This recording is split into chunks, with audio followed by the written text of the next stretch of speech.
Glasgow Rangers are celebrating another Scottish Championship, and we join in those festivities today. But 2 defeats for Manchester United this week mean that the Championship in England is far from settled. But also today we mingle with the stars at a special lunch in London, and the link is they're all football daft.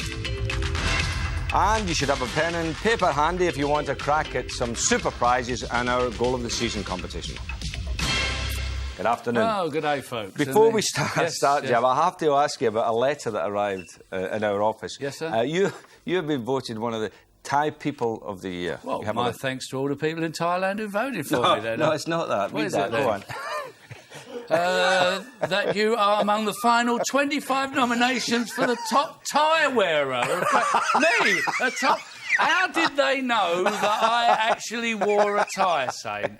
I mean, nobody has ever known that I actually wore a tie at every show. Isn't that amazing? Well done. Well, I look forward to a few free ties, chaps. Thank you very much. Lovely, right. Michael Aspel's won it. Oh, that is posh company.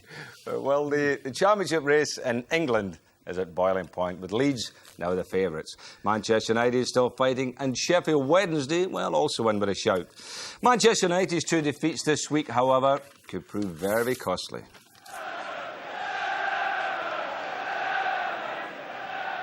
Dennis Irwin's cross. Hughes going for the overhead! Great save by McCloskey. West Ham on the break. Kevin Key. Stuart Slater to his left. Ian Bishop and Mike Small to his right. This is Stuart Slater.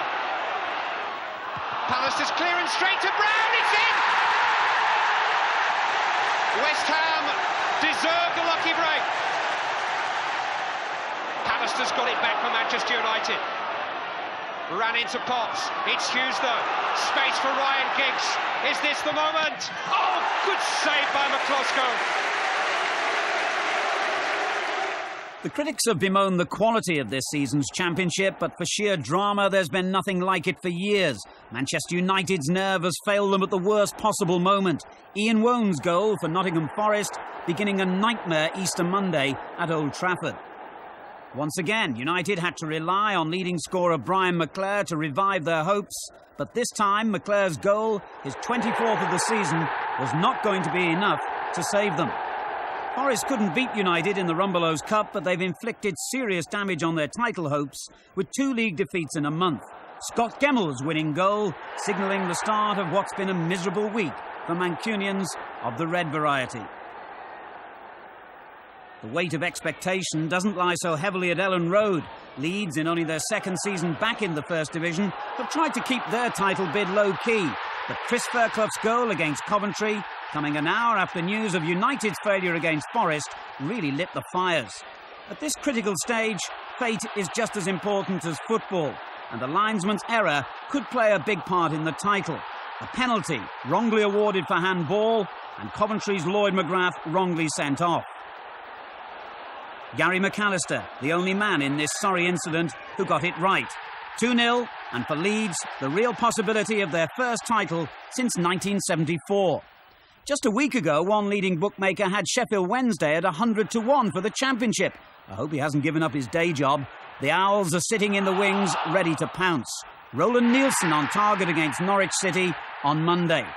The Wednesday team, built by Ron Atkinson and improved by Trevor Francis, has had a marvellous season.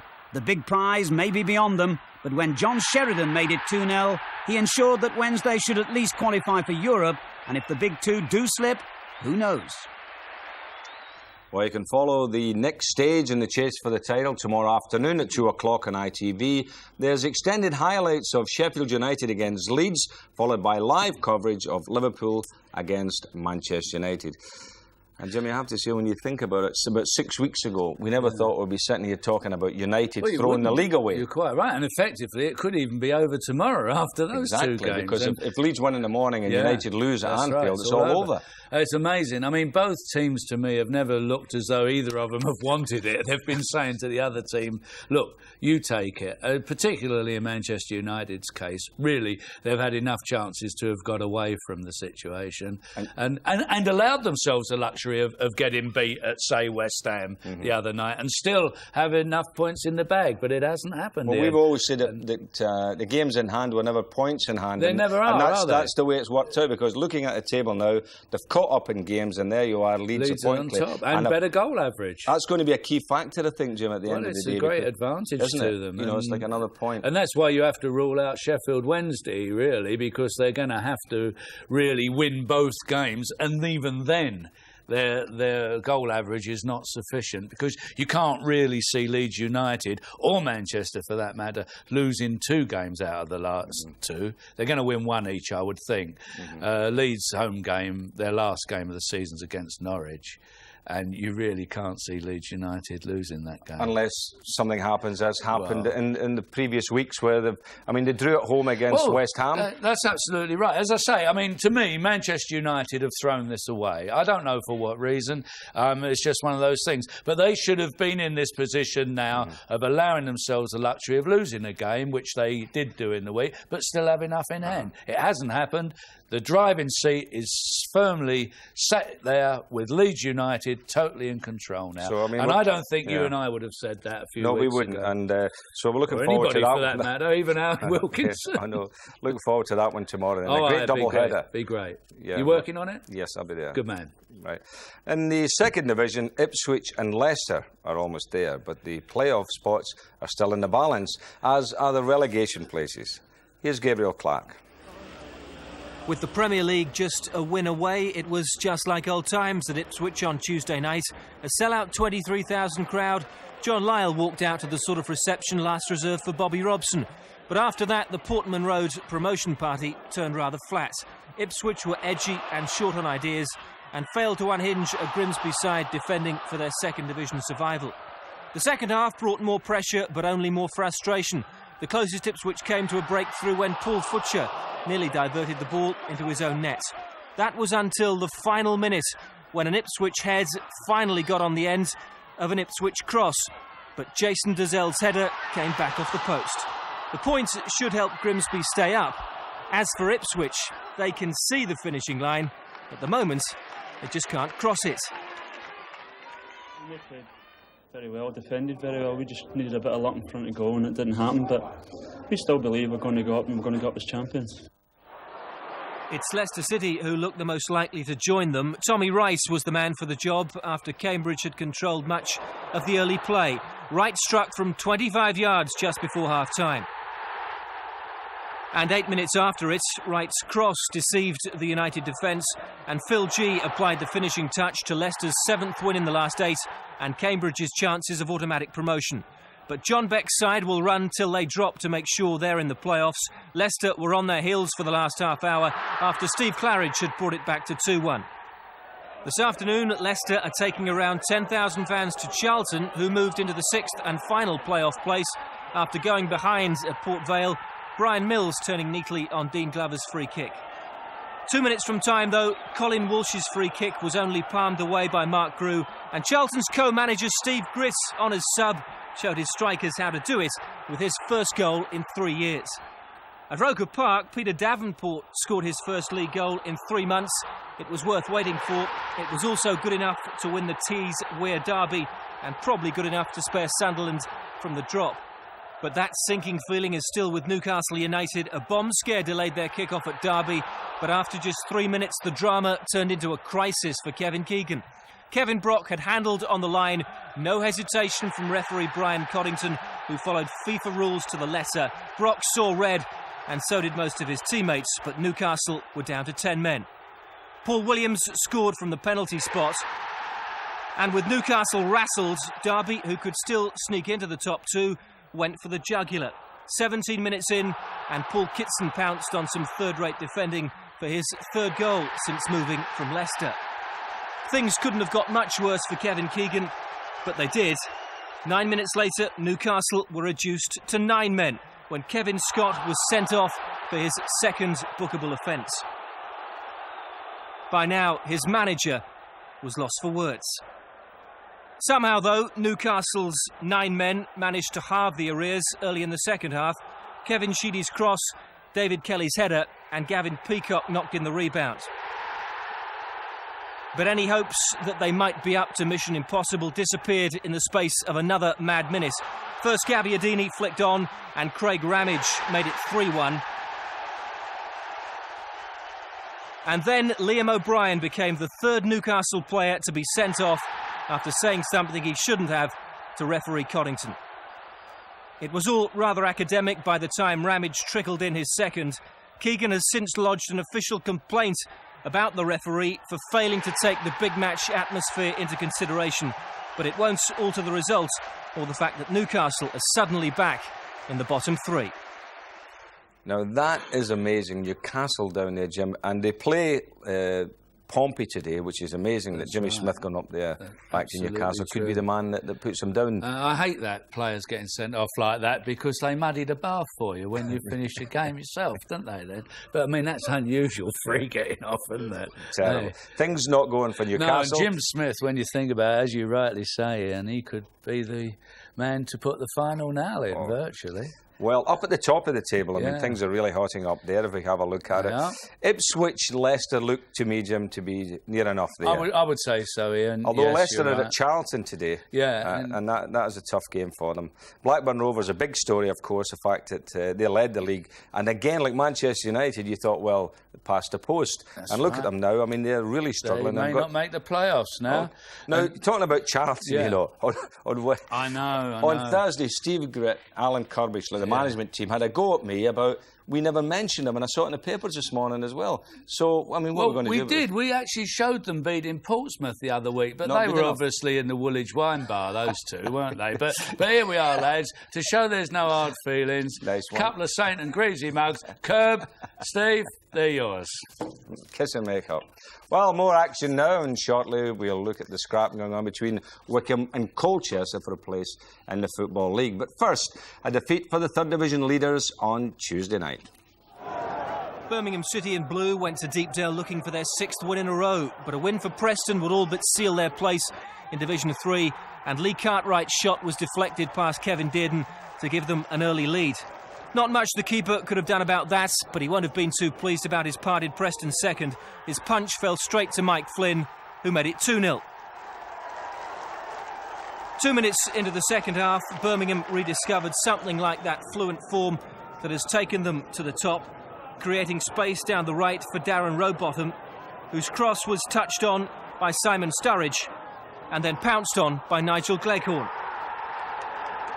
It threatened to come back, but that didn't quite materialise. Playing on plastic once a year is a lot different to playing on it every other week, and with the Birmingham defence slipping and sliding, Graham Shaw rounded Dearden for number 3. It was everybody up for Terry Cooper after that, and Birmingham did manage to make it a frantic finish.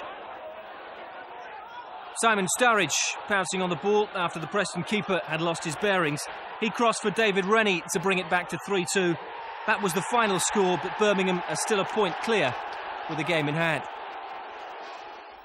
In Division 4, Mansfield Town's chase for a place in the top 3 sparked into life just before half-time when Phil Stance lobbed them ahead.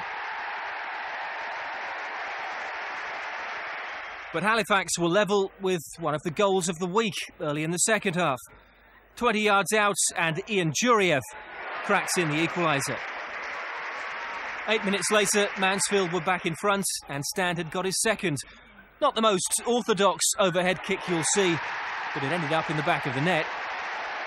Still, Mansfield couldn't hold on to the lead. With 13 minutes remaining and the nerves starting to fray at Field Mill, Halifax carved out an opening down the right, and Greg Abbott headed in their second equaliser. But 5 minutes later, Stant had the final words. Gary Ford released Steve Wilkinson. He got to the byline, and Stant got his rather ample chest on the end of it. 3-2 to Mansfield, and not for the first time this season. Their top scorer had answered their prayers. But it looks like it might take divine intervention to stop Burnley going up. On Wednesday, they beat Cardiff 3-1 and got the second fastest goal of the season when Robbie Painter scored after just 16 seconds. Cardiff, who are in the playoff hunt themselves, recovered though and were level at half-time.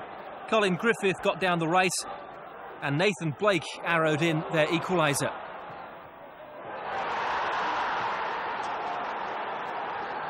But Burnley wrapped it up early in the second half with 2 goals in the space of 3 minutes.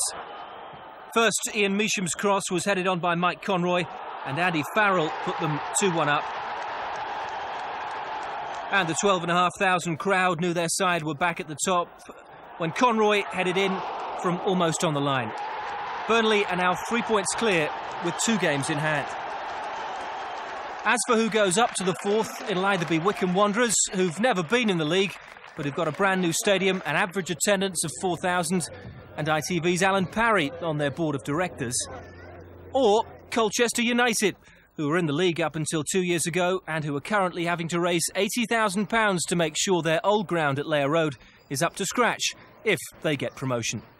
I think it means everything to the town, the players, the directors, the chairman, to get back in the Football League and get your league status back. The conference hasn't been a bad experience, I don't think. You know, the lads have quite enjoyed the football, but there's nothing like playing in the Football League.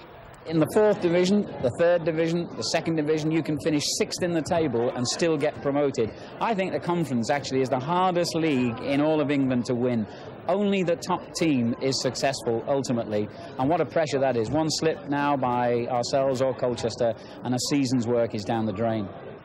And in the last 2 years, the race to get out of the conference has gone to the last day. This year looks like being just the same. Wycombe went into Easter level on points but second on goal difference. They did their best to close that gap, beating Welling 4-0 and Bath 1-0. But Colchester didn't drop a points over the holiday period either, and on Wednesday they edged themselves further in front, while Wycombe could only draw at Kettering. Colchester won 4-0 at Boston. With 3 games left, they're showing more of the championship form. Well, Parry could be buying a champagne, James. Well, I've got a £10 bet with our boy. Have you? Yes, I'm going for Colchester, who do have their problems. They've got a dodgy ground, but I think if they do go up, they'll find the money. And Wycombe have got their problems. They've got the pitch and Alan Parry. So you know, they're not without their problems. For the... Yeah, they're not without their problems either, are they? Well, in the 3rd, it looks as if Birmingham are going to go up, Jim, which is great because a city as big as Birmingham really needs the 2 teams to be doing well. You're quite right, and it's England's second city. They've got enormous potential support, Birmingham, and they've played good football this year, in fairness. Well done, they deserve to. He's done a great job there, Terry And little Burnley, who have a soft spot for Burnley. I want to see them do well. They look as if they're up. Well, it was a regular visit for us, Ian. They were a First Division side, a great First Division side. That's right. And it's nice to see them on their way back. Lovely. It really is. OK, well, we'll take a break there. Still to come, our goal of the season competition, so get that pen and paper now. We've coverage of the Sunday Express Celebrity Football Lunch, and we reflect on Rangers' successes in Scotland, so stay with us.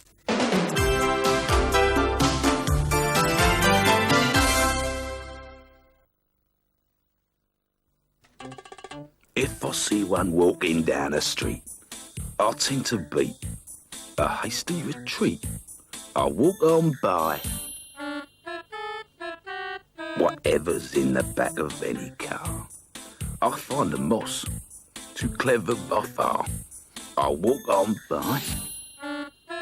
No matter what it is, won't see me try to beat one, defeat one, disarm one. I'll break down and cry. Stop, stop. I walk on by. You don't mess. I walk on by with the moss. This vehicle is a symbol of the UPS promise for international shipments. It may be all you ever see. But remember, it's your access to our new package and freight services that span Europe. And to an air network that spans the world. UPS predictability. It means getting it there when you need it, wherever you need it. Old iron! Any old iron, any old iron, any old iron. If rusty railings give you heart failings, you go to the state, don't hesitate. Grab yourself a brush, protect against rust. One coat is all you need, oh. It's gotta be right with Hammerite on iron. Hammerite protects metal against rust because it has the barrier technology no weather can penetrate. It's gotta be right with Hammerite on iron, on iron. Stick it on your drain pipe, all right. He was the world's funniest comedian. Now the Sunday Mirror reveals the real untold story of Benny Hill, his wealth, his women, his heartache, plus George Graham's surprise verdict on soccer's league title chase and 1,001 ways to improve your sex life. Plus get your free packet of seeds. Buy the Sunday Mirror tomorrow.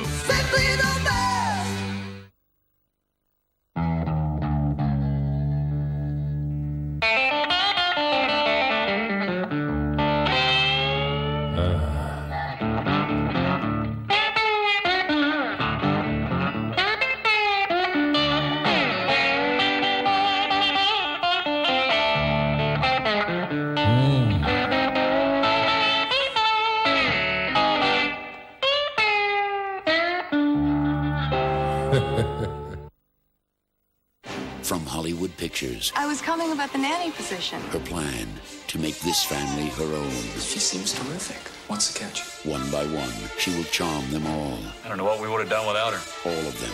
But Claire, I'm the mother in this house. the hand that rocks the cradle. The world's ultimate challenge has arrived.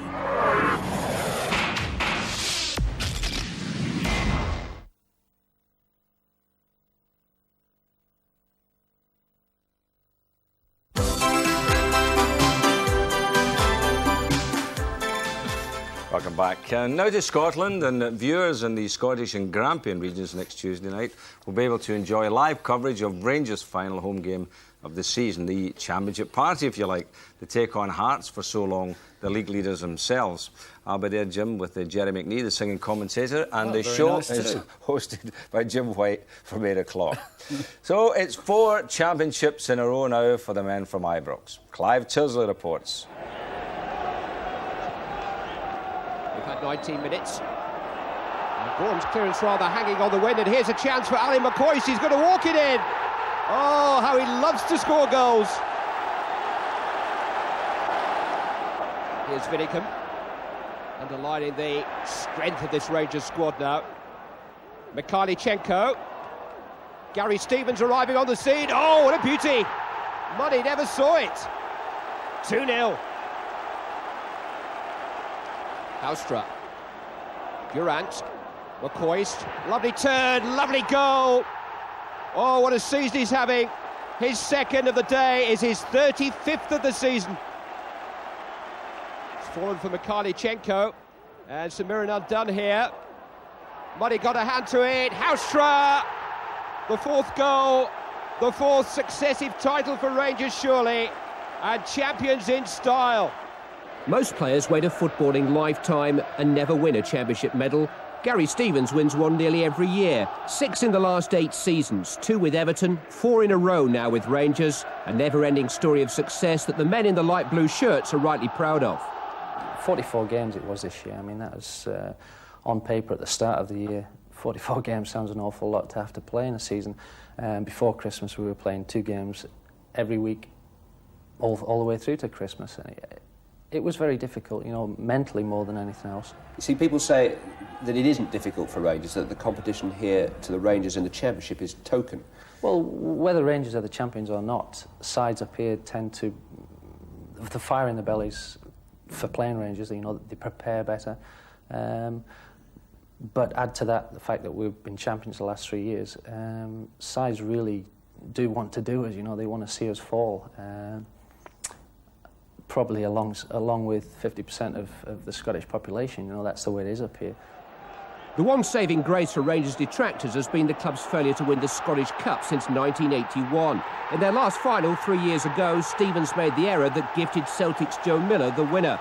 No Rangers player is keener to make 1992 an Ibrox double year.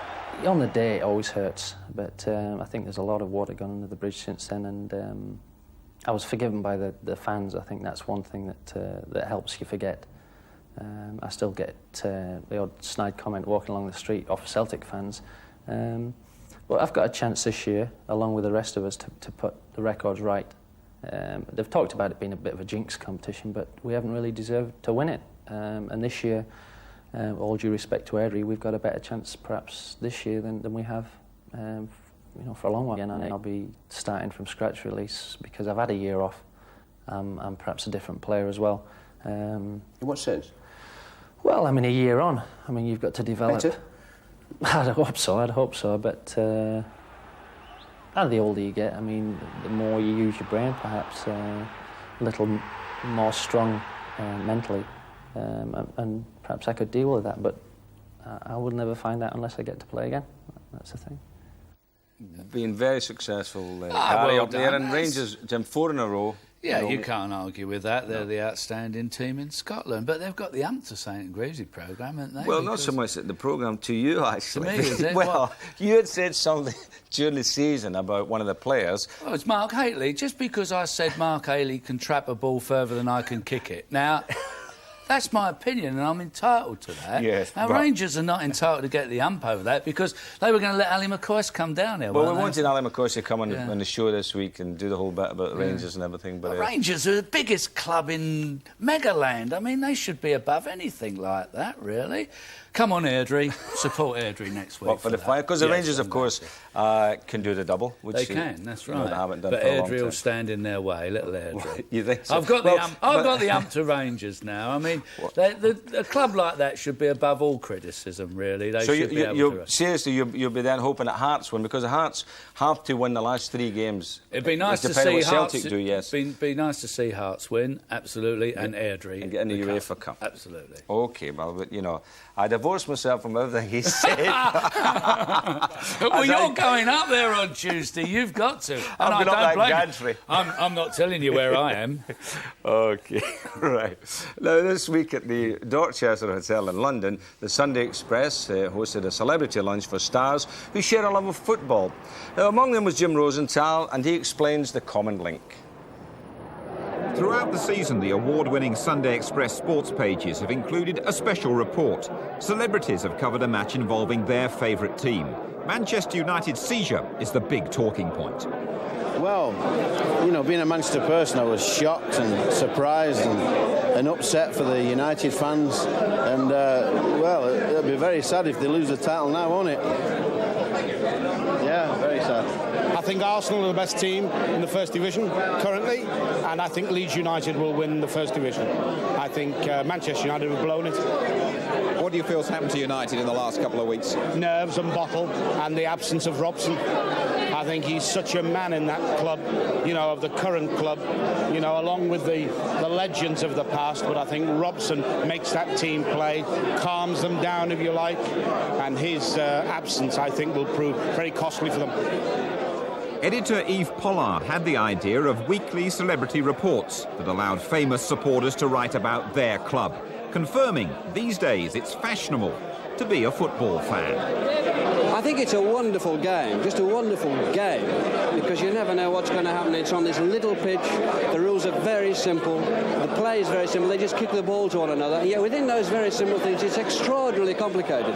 And then you become deeply attached to the team, and you go to bed worrying why Rocastle's lost form. And I can't believe it. I mean, there's all this going on. I've got a South Bank show to produce, I've got a novel, and I'm worrying why Rocastle lost form, and then you start to enjoy it. Enjoying the match is one thing. It's very different when you've got to find the recipe for an instant report. Horrendous. I mean, my husband, I must say, did most of it. But I found that if it had been like a goalless draw, maybe, you know, it might have been easier, but there were 3 goals and it was just all happening and it was awful. I couldn't be a football reporter for anything. It was really hard.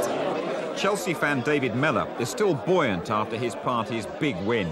But it's been tough going at the Bridge. Difficult. With the Blues not coming as well through on the football pitch as they did in Westminster, I'm afraid.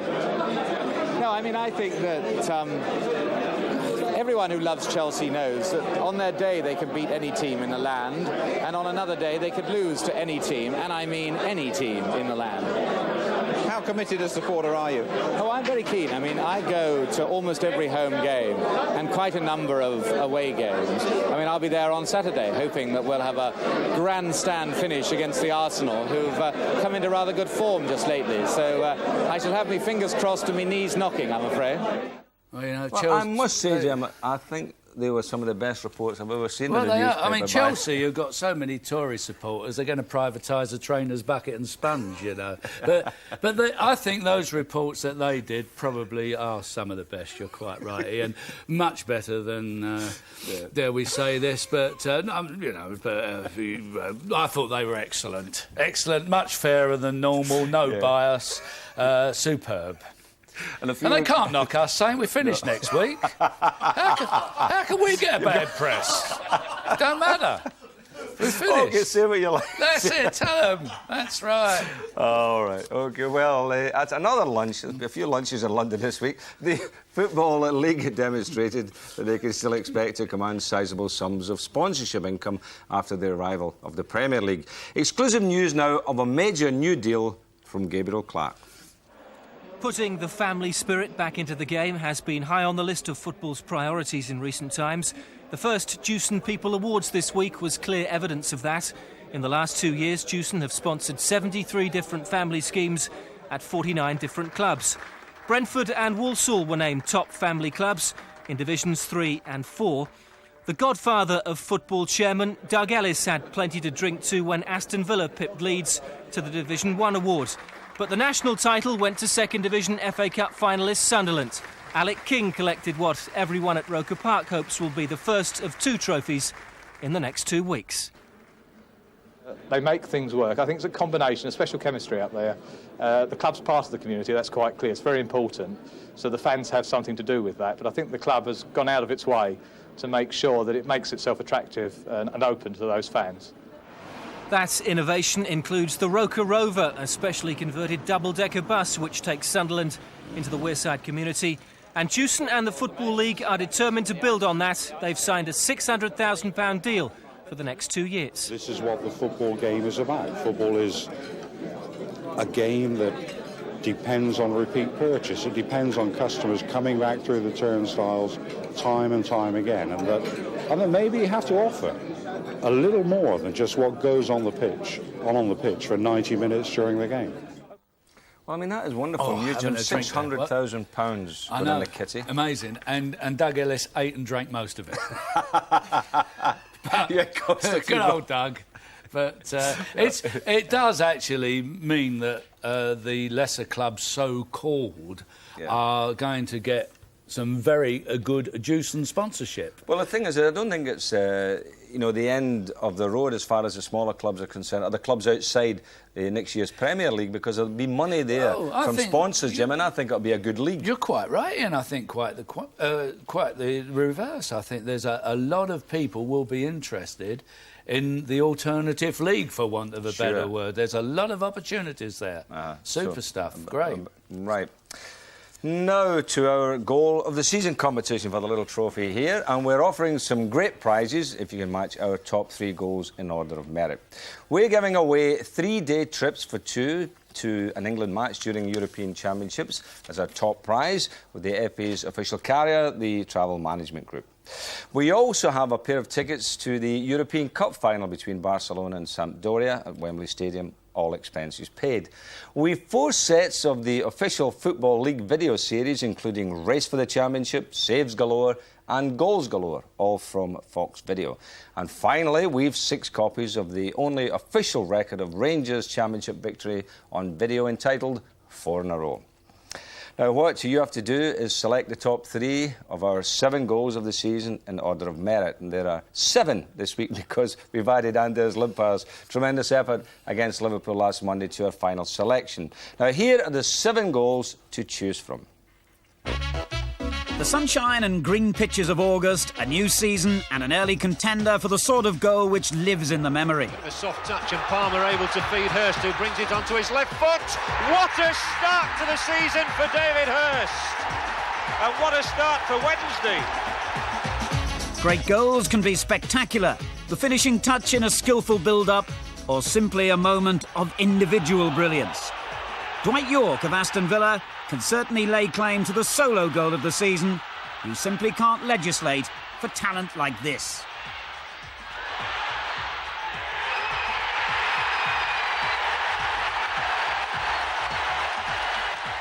For quantity, there's no one to touch Gary Lineker. And for quality, Goals C must be one of the best by the Footballer of the Year. Spurs are clearly going to see plenty of the ball tonight.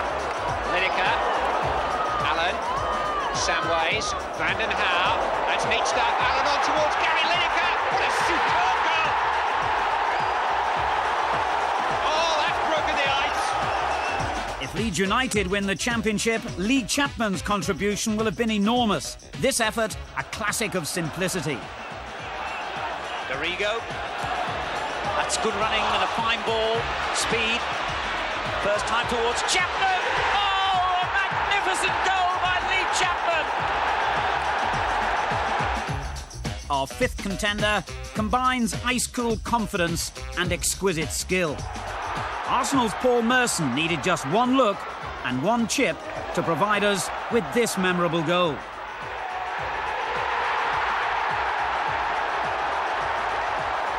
The Frenchman Eric Cantona has already become a folk hero to fans of Leeds United, and no wonder.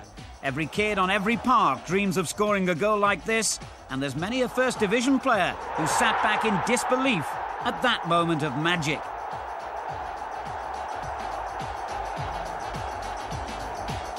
Arsenal bought Anders Limpar for his ability to do the unexpected and the unusual, and here's why. Our final contender just had to force its way in as a late entry. How many players could do this in a practice match? Never mind the First Division. Right, now put the letters of your top 3 goals in order, and if your choice matches ours, you could be a winner. And you can also phone your choice through on this number, 0891 333322. That's 0891 333322. And the calls will cost you 36p, cheap rate 48p at other times. Or you can enter by post to ITV Goal of the Season competition, London Weekend Television, London SE99 6YW. Now all the winners' names will be revealed on next week's show, and how we are going to sort that out, I do not know. We obviously haven't made our minds up yet, folks, and I can assure you we haven't, because we actually beg to differ on this, on 2 or 3 of the goals. So we need to pull somebody else in. Yeah, we'll get our producer in, the tea lady. We'll get the workers from the working outside the building, and we'll get them all involved, Ian. Well, it's going to be a very difficult one, but you know, send the entries in anyway, and we'll see how we go next week.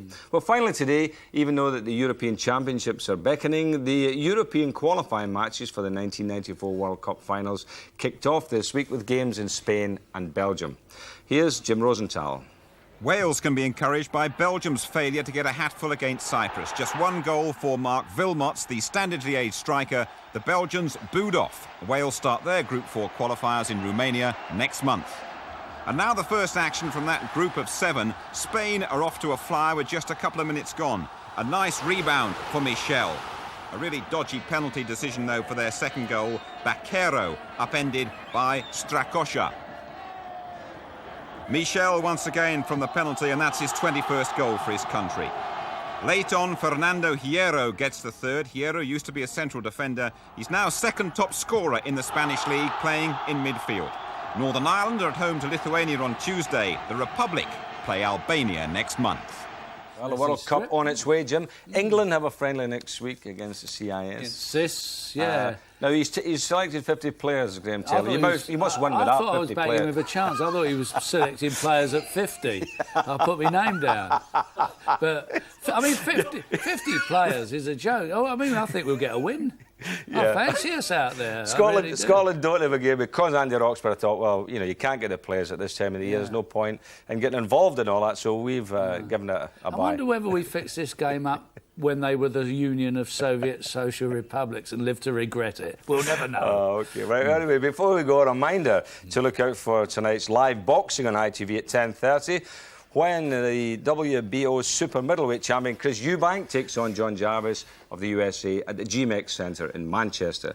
And also don't forget the match from 2 o'clock tomorrow afternoon. Well, that's it. We shall see you next Saturday. We will indeed.